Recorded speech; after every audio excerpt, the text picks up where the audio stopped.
Hi guys, this is Zach from Watches on You, and today we're at JB Hudson Jewelers taking a look at the Omega Seamaster 300 in titanium. So this watch is a little less known in the Omega collection because it is titanium. Many people are familiar with the Seamaster 300, but not as many people know that they do make a full titanium version of it, and that is actually just the blue bezel version of the Seamaster 300. It is made out of titanium instead of stainless steel. So right away I'm going to go over and explain why the different properties of having a titanium watch over a stainless steel watch. So first and foremost, titanium is going to be a lot lighter than stainless steel. You're not going to have a huge, it will be noticeably lighter. It's going to feel very light on the wrist, sometimes not even noticing it. This has a decently heavy movement in it though, being an automatic master coaxial, so it does still feel high quality and nice. Some titanium watches I noticed kind of feel almost like they're made out of plastic instead of metal, and I don't really like that, but I feel like Omega did a good job with that.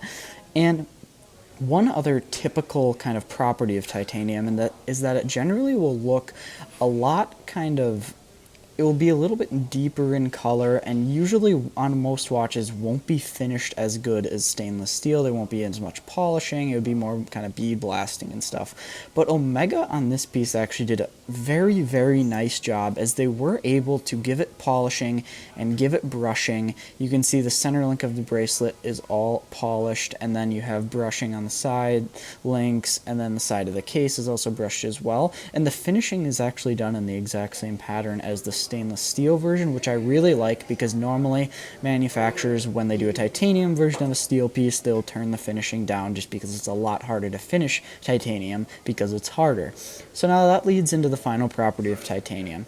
It's going to be much harder than stainless steel, so it shouldn't scratch as much on a daily basis, which is a very good thing.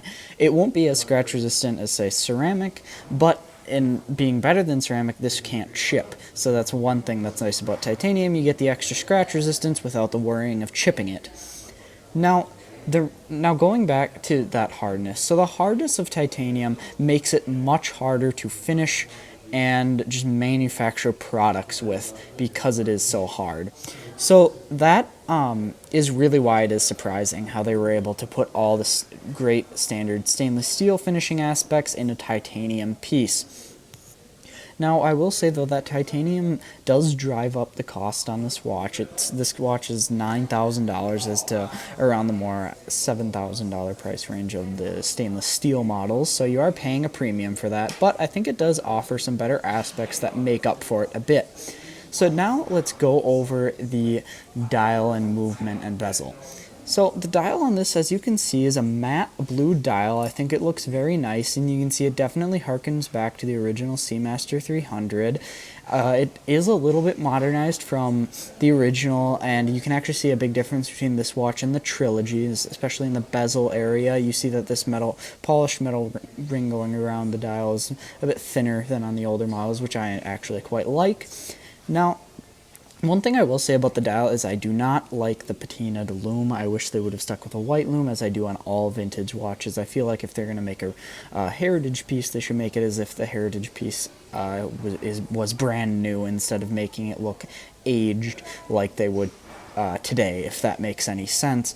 But the loom does still function, and actually I'll show you how it would look. So this is a little UV flashlight. We'll be featuring this more on the channel, but you can see that it glows blue, and this minute hand actually does glow green though, and so does the bezel, as you can see. Now the UV light, I think just because it's so strong, it kind of just will blind out the green. So the minute hand is green, and then the rest of the dial is blue, but that's very useful actually if you are diving with this piece, because then that way the green hand will match up with the green loom pip, making it a lot more easy to see in dark areas. Now, going back to the diving thing, a lot of people don't see the Seamaster 300 as a true diver, but it really is. You have a ceramic bezel, and you have a 300-meter water resistance, which is the same as most professional divers, including the Rolex Submariner, which is basically the, I guess, pinnacle of a dive watch as most people see it. So this really is an extremely capable dive watch, and most people don't see it as one. But it also still provides that nice kind of classy, classic look. as well, and being a nice heritage piece, you get a little bit more history of this watch as well. So now I'll demonstrate the bezel. So the bezel on this watch is very clicky. It feels, I'd say, pretty much the same, if not a little better, actually, than the Seamaster, the other Seamaster Professionals. I'd say I would like the feel of it a little nicer. It's a little less harsh, and it locks down very, very nicely. It's 120 clicks, so no problems there. And I think that you would have no trouble using this with gloves on at all or anything. After all, there is a nice coin edge on it, making it very easy to grip. So now I'm going to talk about the movement. So this uses Omega's, it's part of it has the new Omega Master coaxial movement, so that's going to give you a huge magnetic resistance of up to 15,000 Gauss, which is really more than you'd ever encounter on a daily basis. It's about an MRI, maybe even actually a little more than some MRIs. So you're definitely not going to need to worry about magnetism with this piece, and it's also going to be extremely accurate as well.